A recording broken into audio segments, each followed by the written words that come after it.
그러나 아켈라오가 그의 아버지 헤롯을 이어 유대 왕이 됨을 듣고 거기로 가기를 무서워하더니 꿈에 하나님이 지시하심을 받아 갈릴리 지방으로 떠나가. 마태복음 2장 22절은 요셉이 이스라엘로 돌아왔지만 헤롯의 아들인 아켈라오가 유대 지방의 통치자가 되었다는 소식에 두려움을 느끼고 다시 하나님의 인도하심을 받는 사건을 기록하고 있습니다. 이 구절은 인간의 두려움과 연약함 속에서도 하나님의 섭리는 완벽하게 역사하신다는 것을 보여주는 중요한 말씀입니다. 이 말씀은 다음과 같은 중요한 진리를 담고 있습니다. 아켈라오가 그의 아버지 헤롯을 이어 유대 왕이 됨을 듣고 거기로 가기를 무서워하더니 요셉은 헤롯이 죽어 이제 안전하다고 생각하고 이스라엘로 돌아왔습니다. 그러나 헤롯의 잔인함은 그의 아들 아켈라오에게도 이어졌다는 소식을 듣고 요셉은 다시 두려움을 느꼈습니다. 이 두려움은 인간의 자연스러운 감정입니다. 요셉은 하나님의 지시를 받았음에도 불구하고 눈앞의 현실적인 위협에 불안함을 느꼈습니다. 이는 믿음의 사람이라도 세상의 현실 앞에서 두려움을 느낄 수 있음을 보여줍니다. 그러나 중요한 것은 그 두려움을 어떻게 다루느냐입니다. 꿈에 하나님이 지시하심을 받아 요셉은 두려움에 사로잡혀 있었지만 그 두려움을 하나님께 의탁했습니다. 그리고 하나님께서는 다시 꿈을 통해 요셉에게 새로운 길을 알려주셨습니다. 이는 우리가 두려움과 불안 속에 있을 때 하나님께 기도하고 그분의 뜻을 구할 때 그분이 응답하고 인도하신다는 것을 의미합니다. 하나님은 우리의 연약함을 아시고 우리에게 가장 안전한 길을 알려주시는 분입니다. 갈릴리 지방으로 떠나가.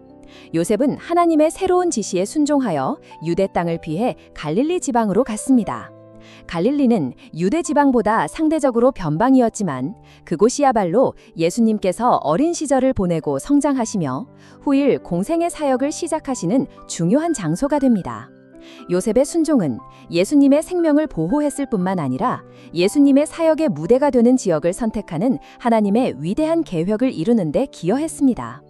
결론적으로 이 말씀은 우리가 현실의 두려움에 직면할 때 하나님께 기도하며 그분의 인도를 구해야 하며 우리의 순종이 하나님의 위대한 구원 계획을 완성하는 데 사용된다는 것을 보여줍니다. 한 여행자가 목적지로 가는 길에 낯선 사람을 만났습니다.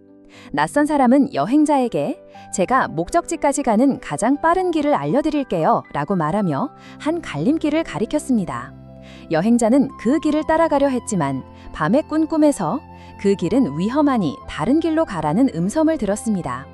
여행자는 낯선 사람의 친절한 제안을 거절하고 꿈에서 들려온 음성대로 다른 길을 선택했습니다. 그는 조금 돌아가야 했지만 그 길은 안전하고 아름다웠습니다. 나중에는 그는 처음에 가려 했던 길이 깊은 함정으로 가득 차 있었다는 것을 알게 되었습니다. 그는 자신의 지혜나 남의 말을 따르지 않고 꿈에서 들려온 음성에 순종했던 것을 감사했습니다.